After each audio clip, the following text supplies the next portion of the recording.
The Coffee People podcast is presented by Roastery Coffee Packaging. Roastery is the digital printing company that makes custom printed packaging for coffee products. They create packaging that make even small roasters look like a really big deal. At roastery.com, you'll find out about their fast turnaround time, high-quality product, and low printing minimums. It's what separates them from the rest of the industry. Roastery will quickly become your favorite source for custom American-made product packaging. They work with small, mid, and large coffee roasters, so if you're ready to upgrade your coffee packaging, go to roastery.com to learn more and connect with the team. Link in this podcast's show notes.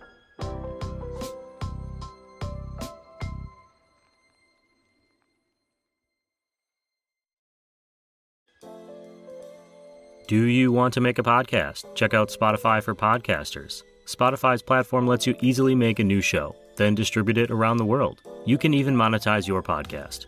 It's all in one place and it's free. It's Spotify for Podcasters. Here's how it works. You use Spotify for Podcasters to record and edit shows right from your phone or computer. You can literally start creating today. Then you can distribute your podcast to Spotify and everywhere else podcasts are heard. Beyond the audio realm, Spotify for Podcasters also has video podcasting tools, not to mention the ability to connect directly with your podcast listeners. With Spotify for Podcasters, you can earn money in a variety of ways, including paid ads and podcast subscriptions. And best of all, it's totally free. It all sounds pretty good to me. So good that I'm using my platform to recommend anyone starting a podcast, give it a try. Download the Spotify for Podcasters app or go to www.spotify.com/podcasters to get started.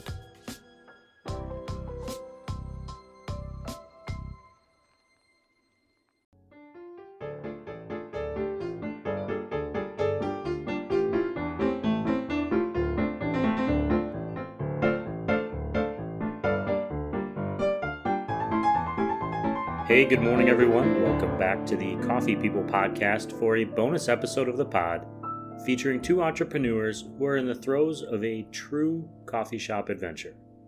I'm Ryan Woldt, and this is the show where I bring you the inspiring and oft entrepreneurial stories of coffee people, in part thanks to our presenting sponsor, Roastery, the premier coffee packaging and printing company. If you're roasting coffee and you want to put your beans into a great-looking coffee package or tin, check out roastery.com. Today's guests hail from N+1 Cafe and Rocket Bikes, which share a building in Verona, Wisconsin. If you've been listening to this show for the long haul, you might remember that I have been there before. I went last summer, and I wanted to visit again on my annual trip home to the Midwest. I was going to ride my bike out along one of the many lovely trails that crisscross Dane County, and spend a leisurely morning drinking coffee and ogling bicycles. But when I typed the address into my phone, I saw that they were temporarily closed. I remember thinking, what's happening? With 3 exclamation points. So I hit up N+1 social medias, and I saw that they were going through a major transition. They had just launched a crowdfunding campaign to help them get back on track after the impacts of the past 3 years finally caught up with them. I reached out to owners Jessica and Peter to learn more about how things have changed for them in the year since I last sat on their patio with a cup of coffee from Rusty Dog Roasters in nearby Madison, Wisconsin. So wherever you are, settle in with a coffee from your favorite craft coffee roaster. Take a moment to appreciate that it exists.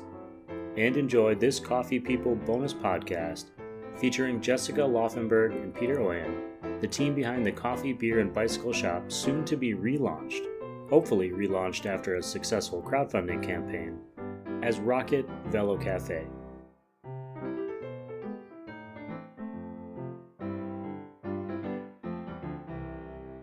I really appreciate that you guys are taking some time. Any questions before we get started? No, thanks for reaching out. Lots happened since we saw you. Yeah, I was really surprised. I was so excited to ride my bike out and have a cup of coffee. But before we get too far, could you just say your names and what your role is at the business so the audience can hear your voice and associate who is who? Jessica Laufenberg, so co-owner with Peter, Rocket Bikes and N+1 Cafe, which we're merging.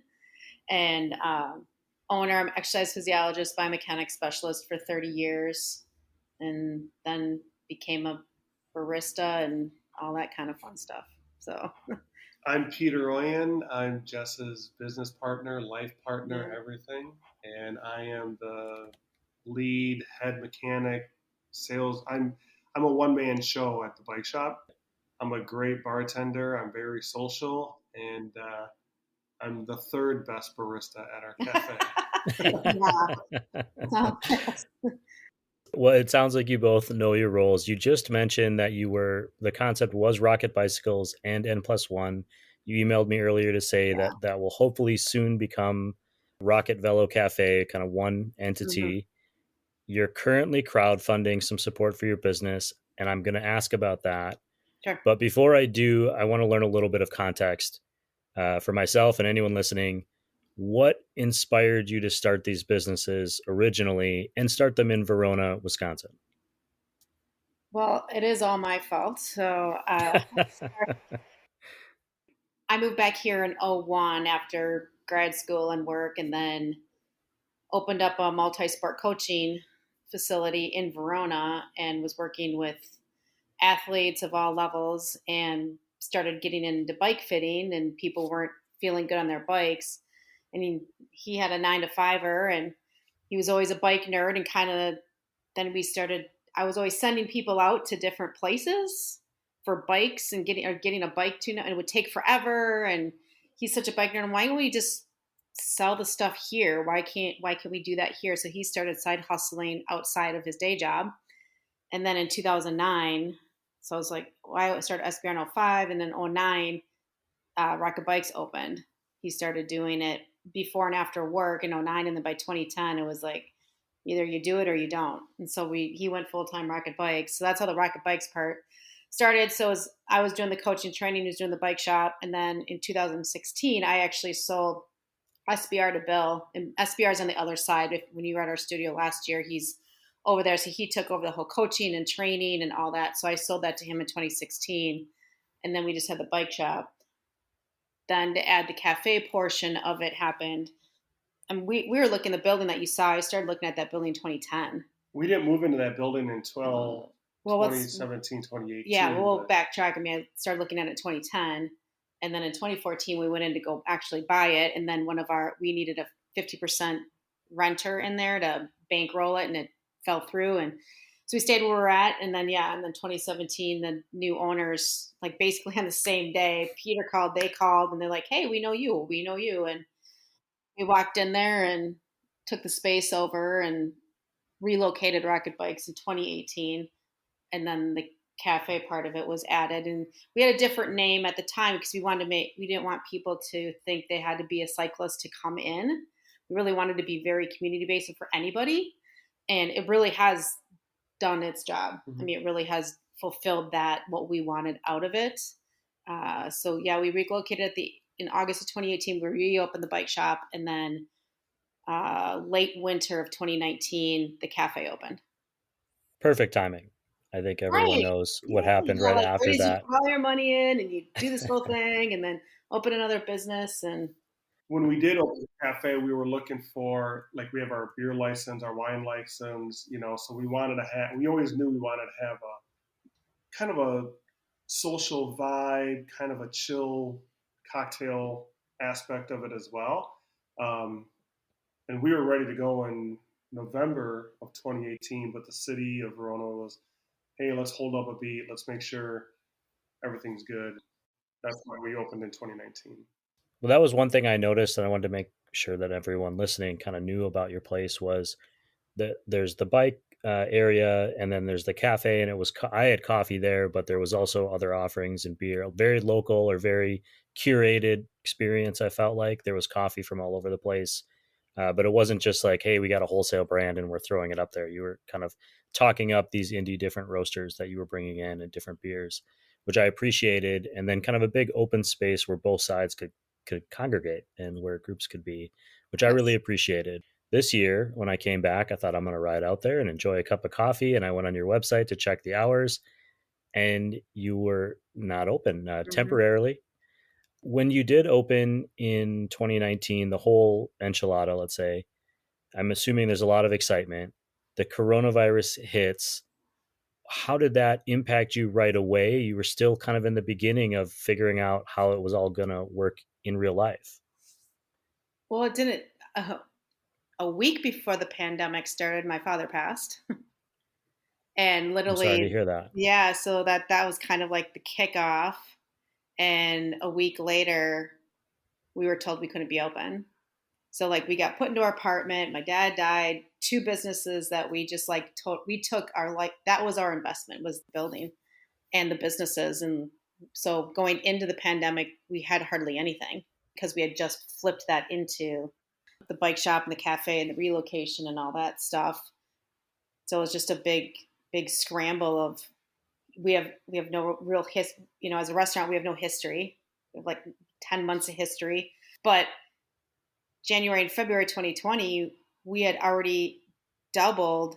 Every month was doubling the year before already. I mean, so we were like not even a year in and everything was just doubling, and we were doing us in the event things never was really an idea for us, but people were starting to ask, like you said, a big open space community, how can people do things? So that kind of started to jump really awesome. And we had that whole year schedule with bike rides, food trucks, events, all this stuff. So that all got shut down. So we walk into it with like very, very little savings, and then we can't be open. Bike shop was able to be open because it was deemed essential. That was good. I mean, we were definitely hustling and bustling. I think on a personal note, I think with the government shutting us down, it gave us time to heal with her dad passing. So it was timing, it was just like, well, we don't need to cover it up by going to work. We were able to talk with family and console and then slowly I started just going back to the shop solo and it was very steady until, well, the entire year. We were able to do outdoor seating stuff very separate. Like we had to spread everything apart, I think, early summer. And it was a lot of to-go stuff. Not a lot of people were going out. Then we did get a couple food trucks at the end of the year because we have all the green space and the open garage doors. So we were actually getting a good shred of people because we were a safe place to go. Because a lot of other places and coffee shops were all super tiny or on a main drag and there was really nowhere to go. So a lot of people did feel comfortable and safe to come by us. And then the winter wasn't even any better. I think early spring of 2021, we could go to 25% indoor capacity and slowly built up to 50. And then the thing was the summer of 2021, we could go to full capacity. It was all over the board, but a lot of people still didn't want to go out. They barely came in. Spending an entire year of no income and still having the same outputs just kept digging us in a hole. And then on the bike shop part of it is the whole supply chain. So we had like a local truck store calling us at the end of 2020, do you have tubes? Like, we have tubes? We don't have tubes. If you don't have tubes, we don't have tubes. It was becoming that. And so then you start having all these supply chain issues, and every headline you can think of, it existed for us, and couldn't get things, and delays, like the ship that got turned in the canal. Like we had a bike on that, everything's just stuck and all this stuff. And then people, weren't happy and took it out on us when their bike wasn't showing up. And so then now we had to dig in our pockets and refund money. So now we're even out more money. Or then, well, if you don't put your order in now, it's 10 months out, but if you don't put it in, you won't have anything for next year to sell. So the bank's like, all right, well, we'll help you out so you can make sure you have stuff to sell. But then a year later, no one's buying. So it just kind of like put this huge, with the bike shop barely not making any sales. And then the cafe just all over the place. We were literally just like penny by penny by penny, and just the debt, we went in with like this much debt, and now we have like this much. And it's just, I don't mean to laugh, but I know that like people listening, like imagine like the fingers are close together and they're getting further and further apart. Yes, and further and further. Yeah.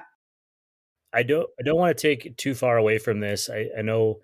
I think the thing with the pandemic is the unknowingness of what tomorrow will bring and when things will come back. And in the beginning, we thought, oh, it'll be a couple weeks, and then it'll be a month, and then it'll be a year. Now it's been 3+ years. Mm-hmm. we're moving forward as if it's over, but there's still impacts that are continuing.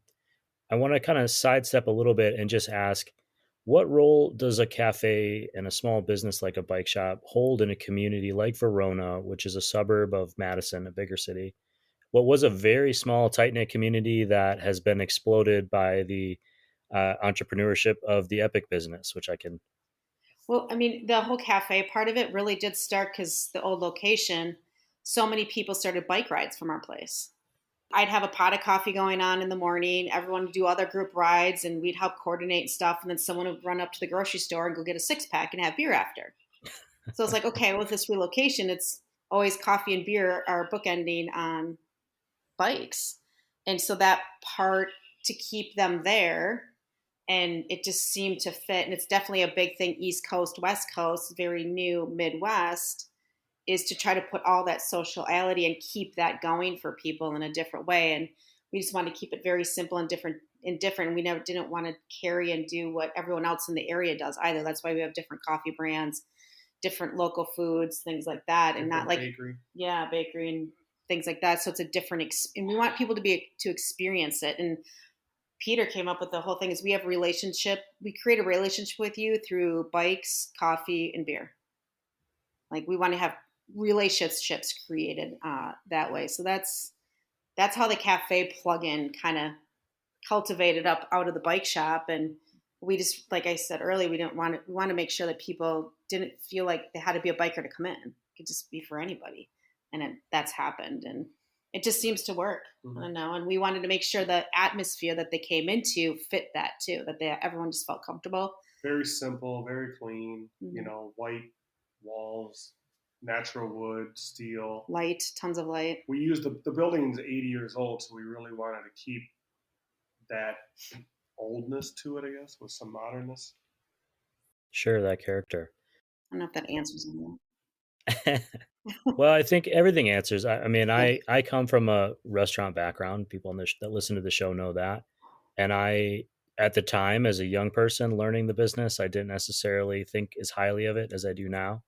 But I think with some experience in life and being able to look back, realizing that the cafe is where people go when they're happy. It's where they go when they're sad. It's when they're excited. Yeah. It's when they want to meet, a friend that's new or a friend that's old. You become a hub for all of the things around you. And it wasn't intentional, but hub is a bike term. So I'm just going to call that a good transition pun. Yeah, we've always said we're the nucleus for everything. So hub is perfect. There you go. Yeah, I wish it was a camera. We're going to use it. I wish it was a camera sometimes, like I'm just visualizing of all these people coming in, separate occasions, of course, like, these girls haven't seen each other in 2 years, and they meet it right in front of me when I'm taking their order, and there's big hugs and there's crying, and it's like, that was neat. That was awesome. Like, guys, they haven't seen each other in years, or they're trapped, like, we're right off the highway. So, I mean, you literally exit, and in 2 minutes, you're right in our parking lot. So it's easy to get from Madison to Iowa on that main highway. That was always nice. And I was like, yes, that's what we wanted.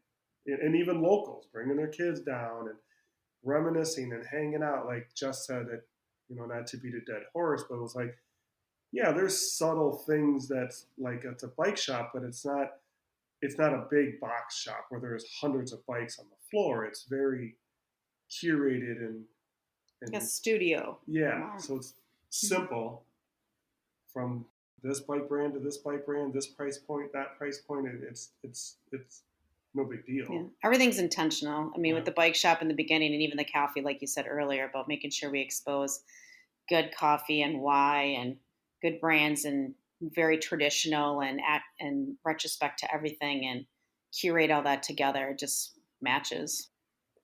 Well, we mentioned at the top that you are currently running a crowdfunding campaign to help deal with some of that debt that you've accumulated over the last several years of trying to keep the business afloat long enough to get past this time period. Mm-hmm.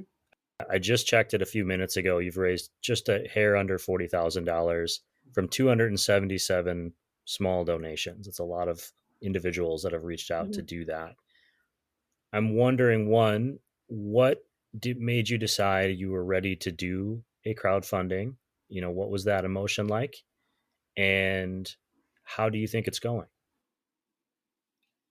Oh, I get to answer that one. I mean, when it came to the end of 2022, I mean, we sat down with our advisor and our bank advisor, and he's like, "You're out of money." Like, we didn't have money to buy coffee and milk next week because we just tapped out to pay employees and all that and try to keep it going. He's like, "So we have to stop. We have to pause and see what's going on." And I had physically gotten so depressed and tired, I collapsed in bed in August. I didn't get out of bed for almost 2 weeks. It was just complete because we couldn't afford employees. It's just me and Peter, so we couldn't afford anything. So we're doing all the work, and then we're like, we just have to stop because we're making mistakes, and we were just like a tilt-a-whirl constantly, one spinning here that way, and so we decided just to pause in January, and we did come to the conclusion that we did offer that we wanted to see if someone would buy the cafe portion of it, as me wanting to kind of like step back and take different roles and stuff. And we were on that path. We spent 3 months putting the sale together, and it fell through the end of May.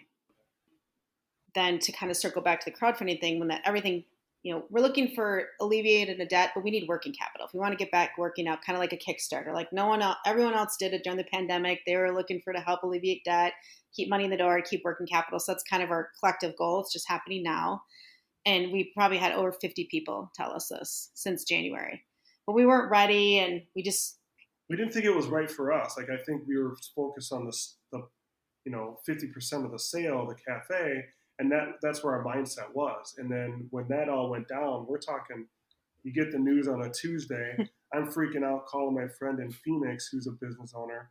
On Wednesday, we have a meeting on Thursday, and the first thing out of his mouth was, "You should do a crowdfunding." And so Jess and I kind of put our heads down, and we were like, "Do you know how many people have told us to do that?" But we didn't feel we needed it or should do it. And he was like, "You guys should definitely do it." And honestly, it felt right. Like, Jess and I, of course, we communicate all the time. And I go, "How do you feel?" And she's like, "For some reason, it doesn't feel bad. It feels okay. I think it's the time." So many people in those few months were like, "What can we do? How can we help?" They're giving us ideas. How can we help? How can we help? How can we help? And it's like, and then we even brushed it past like the big business owners that we know that are our friends to just, I would say, like the average customer, and just tossed it at them. They're like, "Yeah, why not? That'd be great. We want to help. We don't know how to help." And so that's where we put it together, and our friends helped us craft that original message. And it's a big ask, and we knew that in the beginning, but it opened up the floodgates to some more ideas on how to, like, it wasn't going to be an A equals X dollar amount. It has definitely become an A plus B plus C plus D equals this. It's slowing down on just like the click and donate, which is, some people it's just easy for them to do that. B, sharing it as much as possible. We have gotten, your coverage now. The local TV picked it up. We were the headlining news on channel at the 10 p.m. news, which was very weird about it. But also they're trying to cover like the post-pandemic. It's like a hurricane. Like, there's this aftermath that no one's talking about. And sharing that message. We've been in the paper a couple times. So sharing all that message. We're doing a Let's Get Together fundraiser next Thursday on the 27th. And even like when we first put that crowdfunding out, they said, "Hey, I donated. However, I have a place up in Door County. If you do fundraiser, I'd love to donate a weekend up there for you." So all these people are coming at us with all these things like, okay, so this could be an idea. And then our friends Steve and Sarah are basically running it for us. They're leading it. He's going to MC it and auction it. And I mean, if you go on the donation page, I mean, we have everything from Bruce Springsteen tickets to like, I can't even think of everything. Right. Cruise. Yes. Food and experiences and like the VIP lounge for the Cubs game at the Maker's Mark, and like all these great things to small little things. Like, I'll make your birthday cake and cupcakes. It's $100 value. So kind of like it scratches every itch financially and motivationally what you're looking for. So that's come about. And then another client of ours said, "I want to help. Like, can I buy your coffee for a month?" We're like, okay.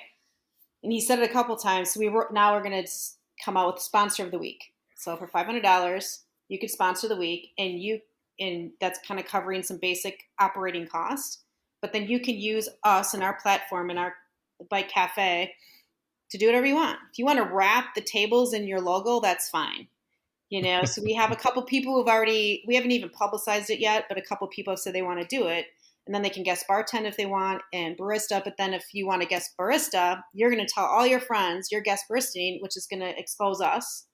And maybe whatever business you have, you're getting your business exposed to everybody else. Or maybe you just want your name in lights and that's all you want because you want to help. So that we're always about community and like, how can I know we're looking for help and we really need it, but how can we also help you back a little bit too? And, even with the fundraiser next week, a woman she's doing bakery out of her house. And she's like, I'm going to come and give samples as well. I'm donating like this package, but I'm going to give samples because it'll get me business. I'm like, I don't care. Do what you want because that's how we want to keep doing it. And then also we're sending letters to big businesses and stuff and looking for grants. We've got all the articles put together. We've got a really nice letter that we're just literally like handwriting letters and just like asking for money to try to keep. We've got the oldest building in Verona refurbished. We have all this going on and the timing was just the most horrible and it's no one's fault. But how can we just get a little bit of everybody to put that together? So that's how crowdfunding has turned into all of that. So chaos. Which is chaos. It feels it's definitely chaos. It is what it is. I don't know any different. It's always been chaos. So I feel like that's a small entrepreneurship mindset, and big too. And I don't mean to imply small, but no, you're good. So there's a lot going on. There's a lot of ways people can support. I'm going to make sure that if you're listening, check the links in the show notes. You'll see that stuff and find your way there. What happens if you don't reach your goal? Your goal is $150,000. Mm-hmm.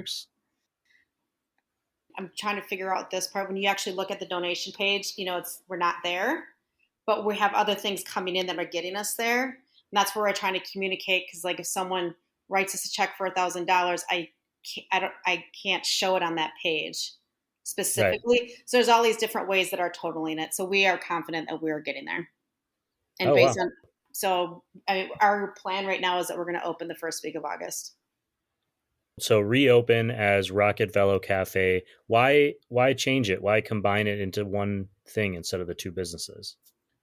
I think when we first moved down in 2018, we have a good friend. He's a vice president of marketing for a large firm in Madison, and he suggested that probably 3 years ago. And I guess to be selfish, I really like N+1 Cafe. I just love the name.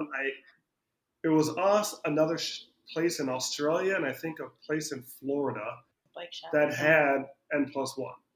And I pitched it to Jess. She loved it, and so that's why. But our friend saw the opportunity to put it all under one umbrella, like create something. It's a one space, and there are a few of these type of establishments. There's a couple in Texas, Arkansas, and it's an all-in-one. Like it's a cafe and a bike shop. And I think when we were starting to do the crowdfunding, we started asking. He's part of we call it our advisory board. We have a couple other individuals. They're retired. They're just want to help us grow. So they kind of took the lead on that. I'm going, let's relaunch with a new name, a new logo, different website. Everything inside is the same. It's the same staff. It's the same me. It's the same vibe. But he's like, let's relaunch it to get more exposure, bring back your regulars, where they're going to see, well, that's different. Well, that looks cool. I didn't notice that. But on top of bringing even more people to the space. Yeah, and on the marketing side of it with his brain, he's like, it's going to be one path, one message, instead of trying to like manage both. And we did go into it, like I said earlier, to make sure it was together but separate. But now it's like one path.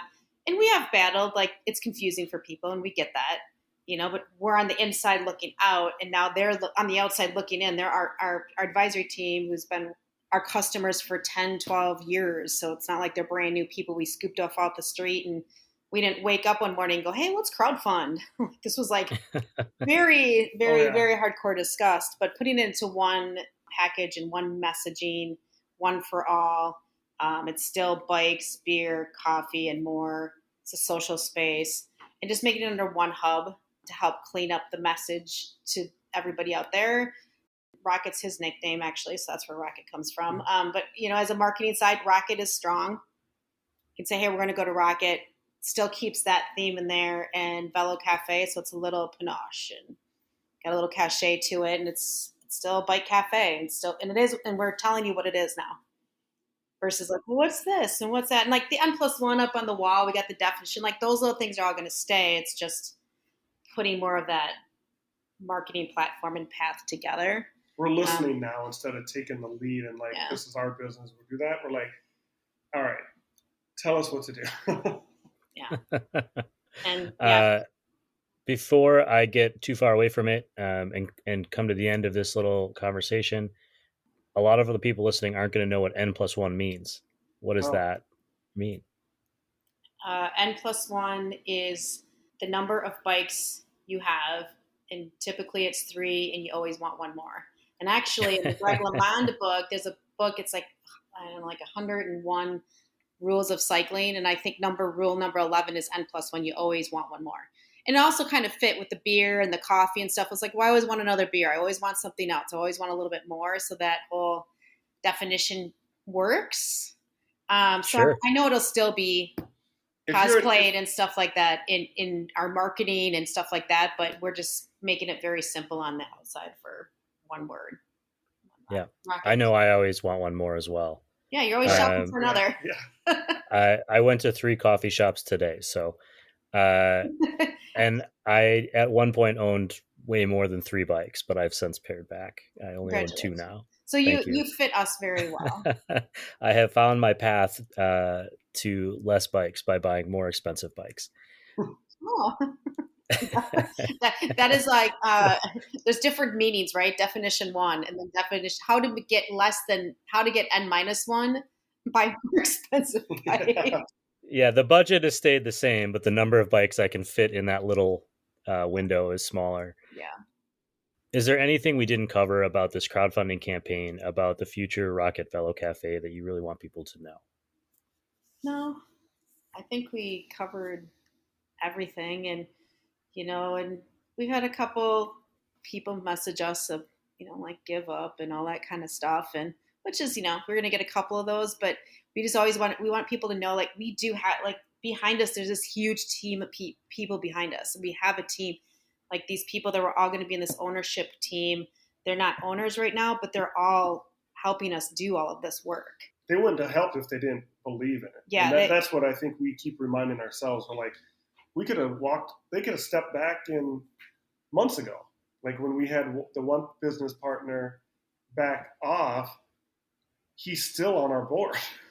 There's just reasons. He's just not financial. He doesn't have money in the game, but he wants to keep, he brings his wife in, like they see it and they feel it, and there is an energy. But I think that's what we created. And just to know that the public knows it, have the confidence that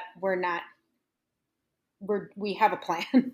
We're trying to communicate that pretty hard, that this is not taken very lightly, or, I mean, it's hours of discussion and talking and planning and how to do it and who's got what role and things like that. So whoever's listening, if you want to share it, you want to click and donate's easy. If you're in the area and you want to come to the fundraiser, even if you're not an auction fundraiser person, come have a beer, because that's how you can help. Just buying a $5 beer helps. It's not like you have to write these, checks with zeros on it. Some people can, some people can't. You know what? Some people can only share it. So just the more you can share the effort on that is just going to help. But we do have the confidence. We've got people behind us that are very important people out there that are with us. This is a coffee show, although it skews very entrepreneurial. So I have to ask you, when you go to another coffee shop and you need to order something, what are you going to order? Yeah. Well, I'm always a traditional macchiato, and I'll leave it at that. I love traditional. Goes I many love ways. traditional macchiatos. I like a nice cortado. Yeah, I'm a cortado or cappuccino, sometimes breve. But depending, I'll look if they do pour overs. I'm a big pour over gal. I always like to try pour overs, and I like more of like the fruity side, the lighter side. See if they can bring all those notes out. And that's one big thing too. We try to teach people that darker isn't always better. Like getting people to have an open palate with things and stuff. So we educate a lot. Like they think dark roast is more caffeine when the lighter roast does. They think espresso has more caffeine than a drip. Like it is a lot of educating, which we like. I think even especially with our cold brew, we're like, well, where's the sugar and the cream? And we're like, oh no, you got to first try it. Yeah. And if you take 1 or 2 sips, and then if you want cream, I'll definitely give it to you. And it's been awesome seeing some people just like their eyes bright up and they're like, oh my God. They're like, right? They're like, I never knew. It's like, because they're in their rhythm. Get it, put sugar, coffee in it, move on. And then we're trying to slow, like our vibe is slow. Hey, take your time. It's chill. Like no one's rushing here but you. And no one here is rushing. Says the guy nicknamed Rocket. Right, I know, True, yeah. True. So he's a quad macchiato. I'm a cortado. What are you getting? Oh, black batch brew drip every time. Yeah. And I do that because, one, I drink a lot of coffee, and it's a great way for me to kind of see how much they care about the lowest thing on the menu. And if I think a coffee shop has dialed that in and is clearly taking some care with it, then I go, okay, I'm going to get something else. I might get an espresso or a pour over. Or this afternoon, I was at a place and I ordered a cappuccino because I'd been there before. And I was like, I just want something a little sweet today. Yeah. I'm going to go with that. Yeah. But yeah, I always start with that. And I just kind of have learned it's the same when I go to restaurants, and I always judge a restaurant based on the quality of their toilet paper. Yes. Because that's how much. Yes. You know how much they care about their employees and the people that actually work there. You're in the business. Like I've had conversation with good friends and even, our very small staff, but I'm like, that bathroom has to look meticulous. I go, the glass is clean, like it is, and I get compliments, and I sound like a little giddy schoolgirl, but I'm like, when people are like, that's the cleanest bathroom, I'm like, yes, of course. Yeah. And thank you for sharing that, because that's huge for, like, if that's clean, our coffee is legit. Yeah. Our space is legit. It. It's just subconscious. I think about it as if the areas that I can see as a customer are clean, I am more confident that the areas that I can't are also clean. Yes. And the vice versa of that is true. Love it. Well, Peter and Jessica, I really appreciate your time. I wish you the best of luck on this goal that you are confident you're going to reach, and I am now confident as well, having talked to you. But we will share that again on the podcast notes on roastwestcoast.com for anyone. Good luck, and thank you for taking the time. Hey, thank you. It was great to see you and chat.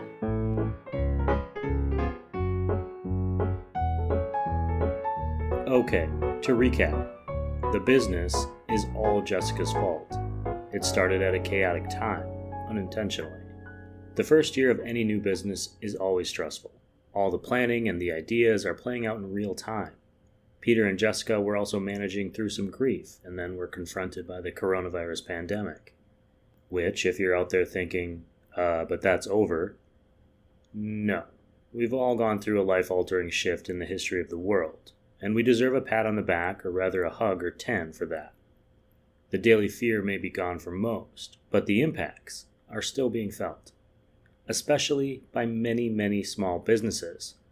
3 years of shutdowns, alternating COVID safety rules, supply chain issues, and changes in consumer behavior are things that are neither navigated easily nor quickly, which brings us to this moment in time for Peter and Jessica and their businesses.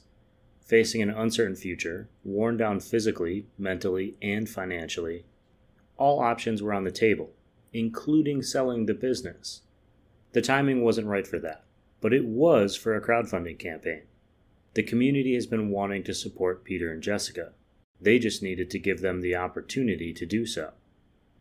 Finally, N+1 refers to the number of bikes a person owns, and the number that they want, or may believe they need, N+1. It applies to coffee too, and that fun ethos won't go away with the combination of the businesses into Rocket Velócafé. Rather, the company as a whole, and Peter and Jessica, will get a new life, and I'll get another chance to drink a coffee and ogle bikes when I'm visiting the family back home. If you want to support the Rocket Velócafé crowdfunding campaign effort, or learn more about the upcoming fundraising events, including the details on the silent auction, go to rocketvelocafé.com or follow N+1 Cafe on Instagram for updates. They'll be changing that to @RocketVelócafé soon, but for now that one is still good. You'll find those links in this podcast show notes, and of course on roastwestcoast.com. Thank you to everyone for listening to this show. Thank you for supporting it, and for supporting small businesses. I appreciate you, and I'm sure they do too. Speaking of support, this podcast's industry partners include our presenting sponsor, Roastery Coffee Packaging, Coffee Cycle Roasting, Ignite Coffee Company, Maria Coffee, Cape Horn Coffee Importers, Zumbar Coffee and Tea, Ascend Coffee Roasters, Mostra Coffee Company, Steady State Coffee Roasting, San Franciscan Roaster Company, Crossings Coffee, Acento Coffee Roasters, Camp Coffee Company, Civets Coffee Roasters, Hasea Coffee Source, and First Light Whiskey. I'm going to drink one of those whiskeys in my hotel room right now. I'm in Henderson, Nevada, and it is 118 degrees outside, which is literally insane. I will still get a hot cup of coffee in the morning, though. You can find all of the links to those brands and more on the front page of roastwestcoast.com. This Coffee People podcast, and this episode in particular, is part of the Roast West Coast Coffee Network, and it has been written, produced, and recorded by me, Ryan Woldt. I hope this episode has found you happy, healthy, and with at least a thread of sanity left, enabling you to make it through the day. Always tip your baristas, and be sure to drink good coffee.